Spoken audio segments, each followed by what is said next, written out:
done for. Everyone get out.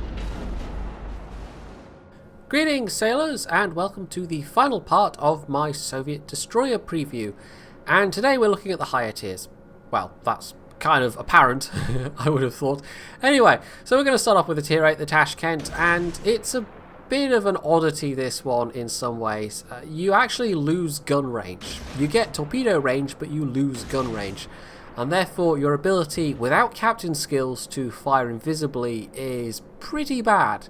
You've got a kind of a sweet spot of 300 meters to work with. It's not much. So, yeah, you really do need the captain skills in order to do that. The torpedoes, though, I mean, it's nice to at least have usable ones. Your base detection range with camo and the concealment system, which is kind of a necessity. It's expensive, but you definitely need it. Is 7.4 kilometers, and so yeah, 600 meters is not a lot to play with in terms of dropping torpedoes, but it's still usable. But at these higher tiers, it's yeah, sometimes you will get caught out by destroyers that you didn't know were there when you're trying to drop torps, and at that point your plans just all go to pot. So basically, I found that I was having a lot more success with this in actually using it as a support gunboat. And I think I kind of said that with the tier 6s and 7s as well, that there are a lot of occasions where you just want to stick around near your allies and add your firepower to their own because, well, with those you couldn't really use your torpedoes, and with this you kind of can. But 8 kilometers at tier 8 is still not really that good, and they're also the least damaging torpedoes at tier 8. It also has a 3x3 torpedo tube arrangement, which is a bit of a break because at tier 7 you get the quintuples, you get the 5x2, or 2x5, whichever way you want to put it. No, yeah, 5x2. Or, no, wait, I'm confused myself now. 2x5 would be correct, wouldn't it? Yeah, 2 quintuple launchers, yes. Numbers. My old bête noire. But yeah, this has got 3x3, so you have actually one less torpedo. But I don't mind that because you've got the range suddenly. But it really is the guns. I mean, as you can see, they're very fast firing. They do a pretty reasonable amount of damage. You don't have that much chance to set someone on fire, but just with the rate of fire that you do have, if you can keep up the sustained fire for long enough, then your chances are pretty good that you'll set at least one or two. Now, it doesn't have a lot of armour, obviously. It's still a destroyer. It's a rather big destroyer as well, so it maybe makes it a slightly easier target to hit. And because of the nature of destroyers, even though, as in this case, I'm facing a tier 6 cruiser, he's still a really big threat. And that's just the nature of destroyers generally. The tiers don't matter that much when stuff's firing back at you because everything can and will hurt you. Unless it's a German cruiser. We'll get to the German cruisers.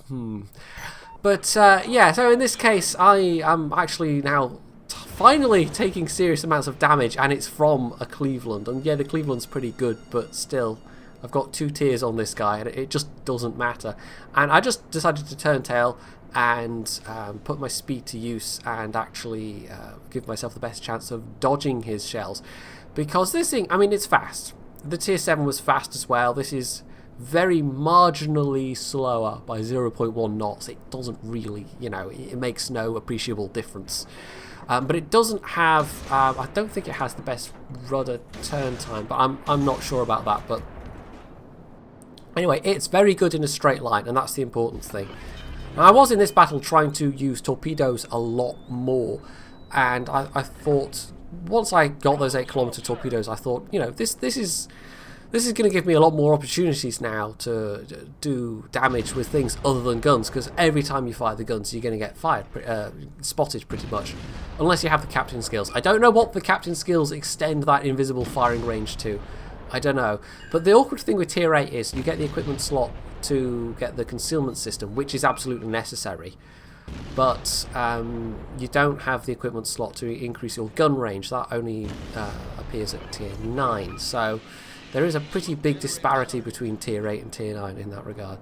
So I've popped out my smoke. I mean, I'm now rapidly running out of allies. I've got one Miyoko nearby, a carrier, and there's an Amagi and a Colorado way up in the north on the A line, so I can't really rely on allies to take the flak for me now. I've got to keep these people at the maximum possible range and just try and dodge as much as possible. And I was finding that a lot with the tier 7 as well, because yeah, I mean 600 meters to 300 meters, 300 meters is nothing, but 600 meters isn't really much of anything either, so it makes it a bit more awkward to use. At least it was awkward for me.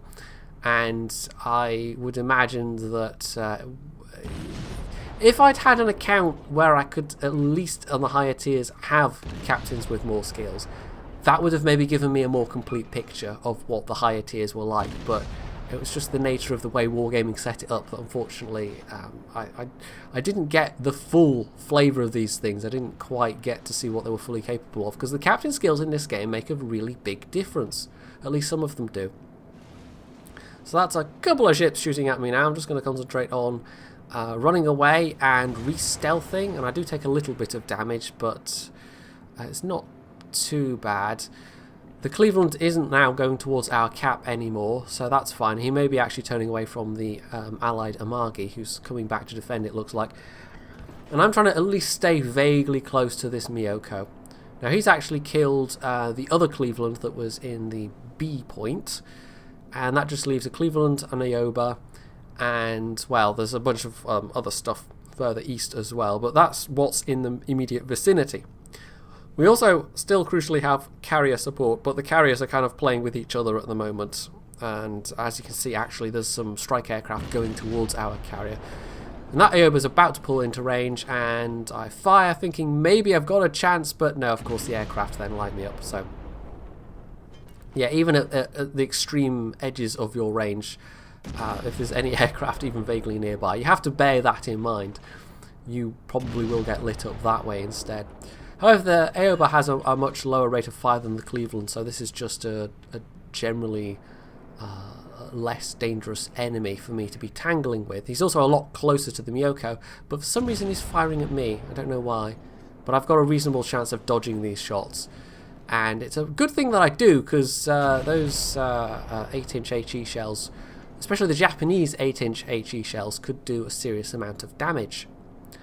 So I can see that Matsuki now trying to close on our Miyoko, so I'm actually going to go and tangle with that guy. He will spot me coming, but this isn't one of those situations where I'm trying to be stealthy and get unexpectedly spotted by an enemy destroyer. And, oh, there we go, unfortunately the Miyoko dies.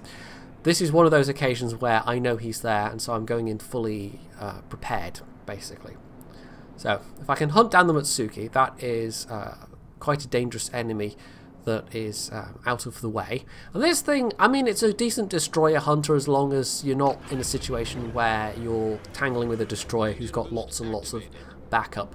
Because at that point, well, you are probably going to be in trouble. So there he is. I close within range to actually spot him, and he's trying to fire back at me, and I think the Matsuki's guns are actually not bad, but mine are better. And I actually put some torps out in the water because, if nothing else, with a wide spread, I mean, these aren't really meant to seriously hit this guy. It's just I want to force him to turn away, I want to force him to maneuver, to evade, to get his guns off target, basically. And no doubt he's put out torps and has done the same to me, but I find with the speed of these destroyers, it's actually quite easy to evade torpedoes. And I've actually got a clip for the tier 10 in particular where you will see exactly what I mean. So there we go. He's also put out a fairly wide spread, but in this context it means it's quite easy for me to avoid. And unexpectedly, one of my torps hits home, so that's rather nice. That's him out of the way, and not only do I not have to worry about him running around the back and sneaking around behind us all, it's extra points for us, and I don't have to worry about getting spotted by him either anymore. So, yes. So we've skipped on a little bit further ahead. It's now down to me and a carrier versus that Tirpitz and a carrier, and I'm actually not trying to cap here. I'm trying to lure him back to our cap. I don't want him to go to... no, not our cap. Lure him back to their cap. Because I don't want him to go to our cap, is where my thoughts were trying to go there. And I could try, but the fact is the enemy carrier is still alive and could well spot me with planes. The Tirpitz could also really... I've got 6,500 health left. Like, he could... Even if he's got a salvo of AP loaded, it's going to wreck me. So I'm not seriously trying to cap here. I'm just trying to lure him back. But I think our carrier gets spotted, and so he turns back north, which is not what I wanted. But honestly, all we have to do at this point is just stay alive. I mean, it's come down to this situation, and we are ahead on points by, I think, 60 odd. Yeah, so we just literally, me and this carrier, have to stay alive, and we've got this. And there's 30 seconds left. Now, I know I'm spotted at this point from the air. I popped out smoke to help, but with a torp bomber squadron right on top of me, it's not going to make that much difference. However, you can see, in fact, you can even see in this ship that you can outpace airdropped torpedoes quite a lot of the time, and that will become even more apparent with a tier 10 because that's the fastest of the bunch. But yeah, no, it's a bit nice when you get someone trying to drop torps and you can just, you know, go in a straight line and just outrun them. So I found the carrier. Unfortunately, the timer runs out just as I'm in, you know, range to actually do something. But never mind, it was a decent game anyway in the Tashkent, and I was actually surprised that I even had one torpedo hit. I mean, that was just kind of blind luck hitting that Mutsuki, but that's one of those ones where it came down to we won on points in the end, and I'm perfectly fine with that. So as you can see, elite, I was elite. There was eliteness. Eliteness happened. The Tashkent is elite. You heard it here first. In terms of actual damage, it wasn't that much, but you know, still, it was enough to place me fairly high on the team. And I think, apart from the awkwardness of the fact that your gun range drops, it's not a bad ship. Next up, we have the Tier 9, the Udaloy, and again, this is actually... I mean, it's still fast, it's 40.4 knots, but again, it's a bit of an oddity because it's dropped speed this time. But you're back to the quintuple launchers, and it's an unusual arrangement. You've got one per side plus a mid-deck mounted one, so you can get out 10 torps from one side, turn, and then put out another 5 torpedoes.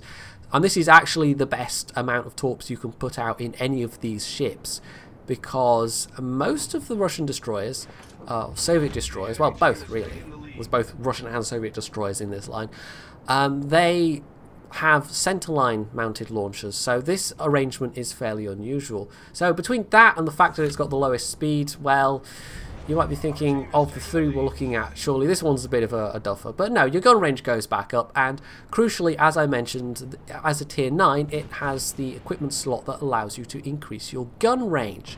So you go from having a 300 meter zone in which you can fire invisibly to a 3 kilometer zone in which you can fire invisibly. So, and again, this is all without captain skills. With captain skills, that could be even better. So this is, I think, where you really start to be able to do it again. And it's the first time since tier 5 where you can really have a very comfortable margin to work with. And again, the guns are very good on this. I mean, it fires very quickly. It's almost the equal of the American destroyers, and I think that the same as it's the same with the tier 8 as well. So it is in kind of these close range situations a very good ship to be taking on other destroyers with. And between myself and that whatever that other destroyer was, Geary, we absolutely annihilated that Fubuki. So I'm pressing north a bit, and I'm actually thinking again of using the torpedoes, and that's kind of you'll see me do things, and you'll have seen me do things in this set of games, and probably with the Germans as well, where it seems like I'm doing silly things, and I am doing silly things because I'm trying to figure out what the ship can be capable of. So in this case, I'm currently able to invisible fire, but I've just pulled into detection range, and with camo paint, with concealment system, with the, well, not even with the gun modification thing, that doesn't count towards your camo value, of course, but it's 11.1 kilometers, so I just pulled in, and I'm actually trying to get close enough to use torps. I've ceased firing, except then I start firing again, and I'm well within detection range at this point. And I think it's just because he was heading away from me. I can't remember my exact thoughts here, but I guess I thought, I'll see how good this is at dodging the shells. And it's still, you know, these are big for destroyers, but it's still a destroyer. It's still reasonably mobile and maneuverable. It can still go pretty fast. It can still dodge fairly well. So even though this is well within detection range, I am apparently just going to give it a go anyway. So, and I can't remember if it's this one or the next one, but I'm sure there's one of these games where I try using AP as well. That might have been one of the tier 10 replays, I can't remember. There are some targets where you can still use AP, even at the higher tiers. But knowing which ones is just a matter of practice and experience, I suppose. So this Megami, I mean, he's seriously outnumbered here, and he's the last member of his team in this particular area. Although there's a New Orleans that's kind of coming in from the west as well. But if we can kill this Megami, well, that'll be a nice bonus. And he's actually switching to firing at something else now, where he has a better chance of hitting them, because I'm being a small annoying bugger, and I'm actually not that far from, again, getting into stealth. Although I will say, I think even when you cross over that threshold, the 20-second rule still applies, and that is, at least I think it's correct, you are spotted. Your concealment range, like when we're talking about stealth, I've been talking about the distance that is added to your concealment range when you fire, so you're easier to spot when you fire. It makes sense, right? But that kind of holds true for 20 seconds. So if you fire and then sail into the detection range within the 20 seconds, you then get lit up, even if you're not actively firing at that exact instant. And I think it's the same for if you just pulled out of detection range. That 20-second rule still applies. Anyway, I've just burned that guy out, or finished him off with an HE shell. Either one of those two, but there's my first kill. 73 hits already, but I've only got less than 10,000 damage on the clock. And this was a tier 10 battle, by the way, so yeah, the enemy team had a Yamato platoon. We had, I think, a pair of Shimikazes, or I can't even remember. We had a pair of something, but I don't think we had any tier 10 battleships in this game. But yeah, I decided, okay, let's have a go at Invisi firing the Yamato. And they've got a lot of health, but you know, if you can set a couple of fires, you can at least be an annoyance. And I think with the higher tier battleships, you're not really, just because of the amount of health they have, you're not going to be able to take them down from full health on your own. You are going to need a kind of coordinated effort. And again, trying to close the distance to drop torpedoes. And that's actually, you can see I'm detected right now. That's what I was talking about. Because I was firing instant before, because I've just sailed into detection range, I'm now detected. But all I need to do is hold fire, and there we go. I'm no longer detected. So that was a little bit of a mistake on my part. More than a little bit. That could have been very painful indeed. But I'm trying to drop some torpedoes head on into the path of these Yamatos, and it's a bit of a long shot because it is head on into the path of these guys, and that makes it quite easy to dodge, especially as by the time it gets to them, these torpedoes will be at their maximum dispersion because they spread out as they go along. So maybe this will work, maybe it won't, and if it does work, it's just some bonus damage basically. But yeah, I mean, if I get super lucky, I'll get multiple hits and kill something, but that's very unlikely. Meanwhile, yep, there's one of the enemy destroyers who is trying to cap the C point, so I decided to go and tackle him. And this could be a little bit tricky. There is an Ibuki down there to the south as well. But if this Kagero can just play behind the islands and drop torpedoes on this cluster of allied battleships and cruisers, well, he could absolutely wreak havoc. So I kind of felt like I have to go and take care of this guy. We can see the Ibuki's actually pulling up north. And hey, look, torpedo hits. 2 torpedo hits. Yay! It actually worked. I was not expecting that. So there's the Kagero. I mean, he's already made 1 drop, and hopefully, you know, I can take him out before he causes any more trouble. And I'm only able to get my forward guns on this guy. The turret arrangement on most of these destroyers seems to be 2 turrets at the forward end of the ship and then 1 at the back. So sometimes, I mean, if you're trying to get towards somebody, it's fine. And oh, another 2 torpedo hits from my final spread. So yeah, the ability to get out 15 torpedoes at once is quite useful sometimes. But yeah, no, so yeah, there's actually another Ibuki down here as well, which is not welcome news. But at least I've scared off the Kagero, so that gives our allies some breathing space. So there's the Ibuki, there's another Ibuki, and the Kagero is, well, I damaged him a bit, but he's around somewhere. There we go, he's pretty low health actually. Might even finish him off with this salvo. Not quite, 20 health. If I'd set him on fire. Yes. So I've got to be a bit careful here, because, I mean, the Ibukis actually have torpedoes themselves. They've also got a very good rate of fire. So I've got to be a bit careful. I'm just trying to use the islands here to my advantage.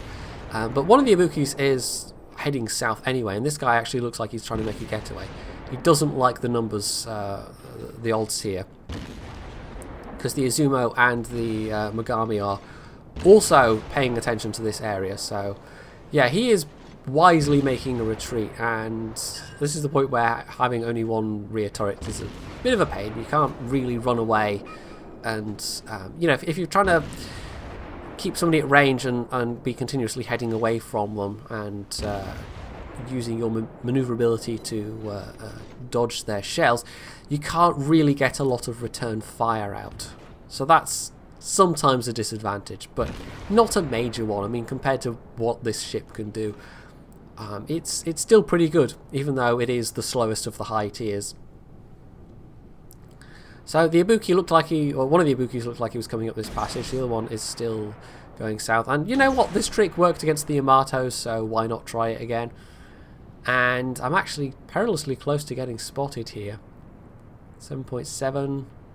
I don't know why I killed speed when I was turning, but maybe I don't know what I had in mind here. A full speed turn would have been better, but I'm just about keeping out of detection range, which actually I think, if I'm remembering correctly, with the concealment system with paint, your base detection range actually is 7.2 versus the 7.4 of the tier 8, so it actually improves slightly, but then I think it gets worse again at tier 10. So I thought that was slightly odd, because this is as big as the tier 8, so I don't know why the effective base concealment is actually worse. So I'm sort of heading away again, and I'm aware that we're winning. I mean, we're about to cap the sea point.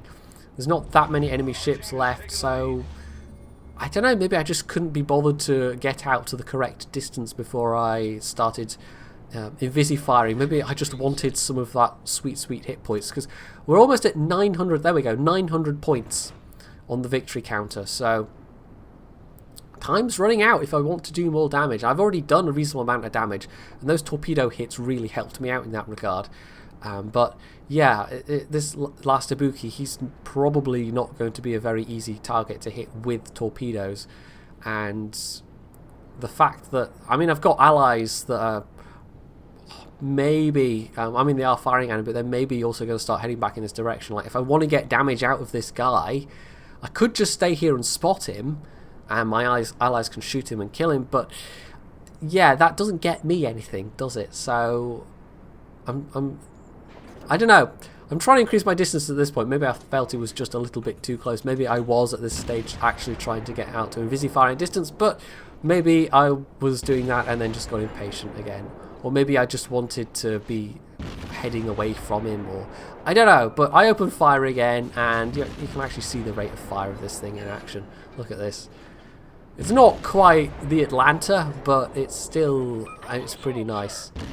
You can really get the shots out. It's almost like, oh, I don't know, one of the low tiers with a really fast rate of fire, and you can just pew everybody to death. He's just dropped off the radar, but doesn't matter, we just hit 1,000 points, so there we go, we won. Now, I don't have score screens for that, unfortunately. The client derped out, but yeah, it was a pretty decent result, and I think I was fairly high up on the team, though probably not at the top.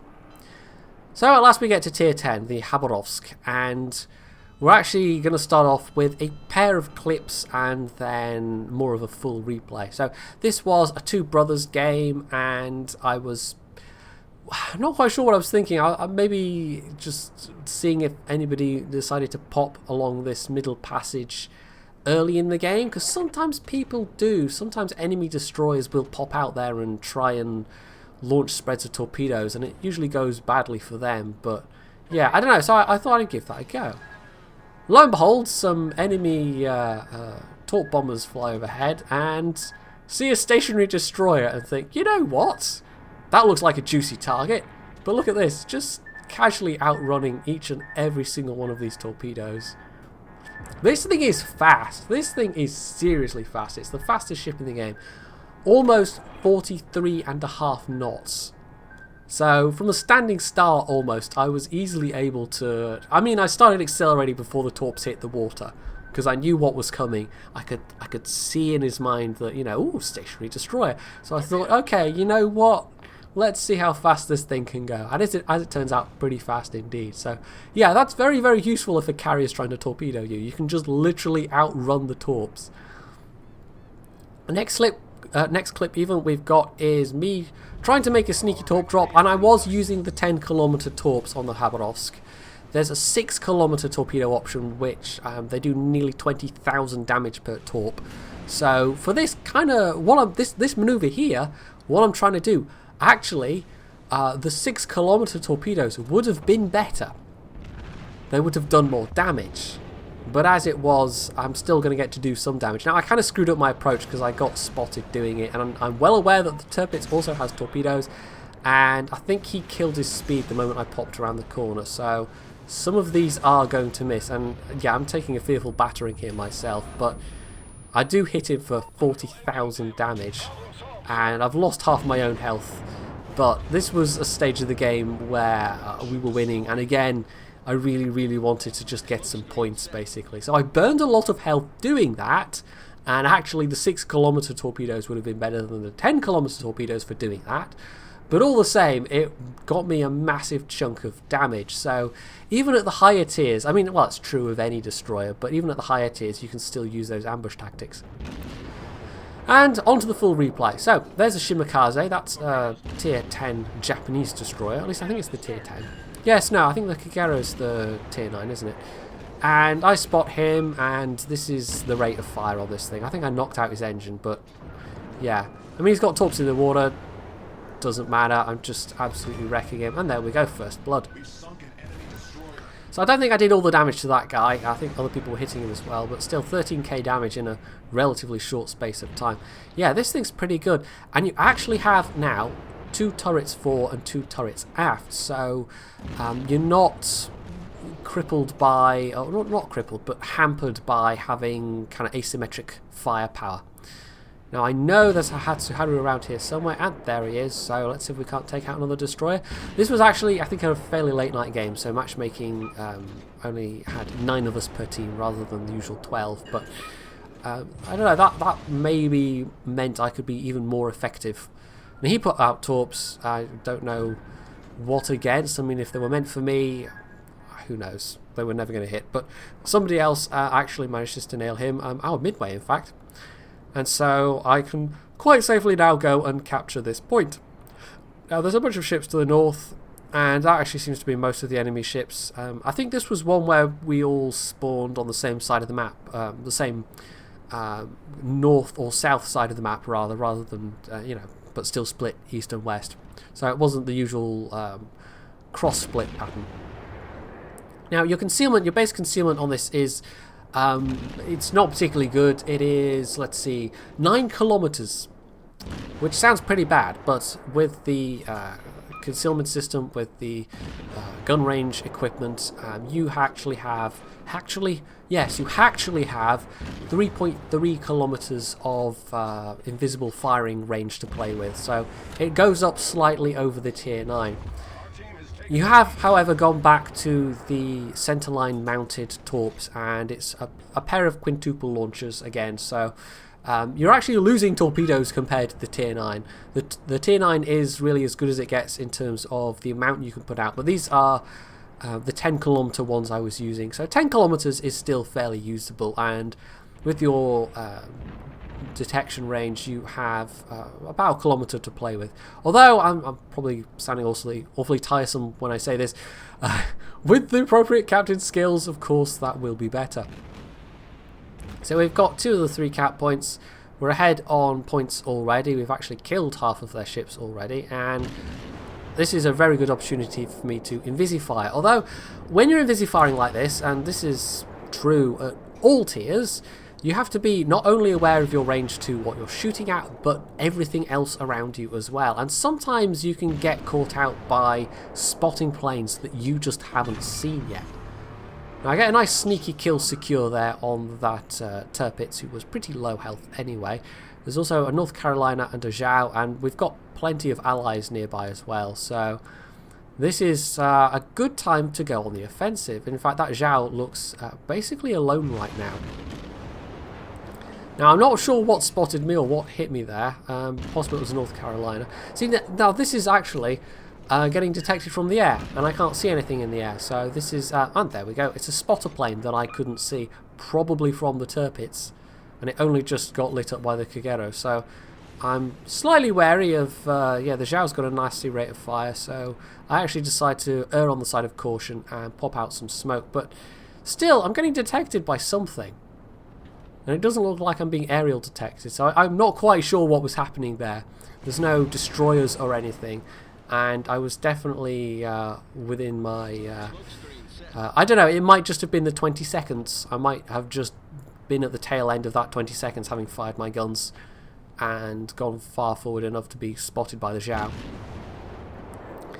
So, I open fire again, but the Kagero is actually closer, so I'm actually thinking at this point of, well, irritating the Zhao, but the Zhao rather, but also providing some distraction for our Kagero, who has himself been spotted and is actually firing his guns as well. So yeah, I'm trying to more give cover to a teammate at this point rather than anything else, but I'm actually now within invisible firing range, so it's the Kagero that's going to be taking the brunt of it. But I'm getting some hits in here anyway. And, oh, there we go, spotted from the air again. So this is a bunch of aircraft who, well, they can either go for the Zhaos, which I think they've got decent AA, but the thing is, this has also got decent AA as well. So I turn on my AA guns. I'm actually dodging the fire of the enemy Zhao. Don't immediately extinguish the bombs, because I knew there was two lots of dive bombs coming in for me. And once again, yes, somebody trying to make a torpedo bomber drop, but I can just literally outrun these. Now, you could actually, with the right equipment, get up your AA defences quite nicely.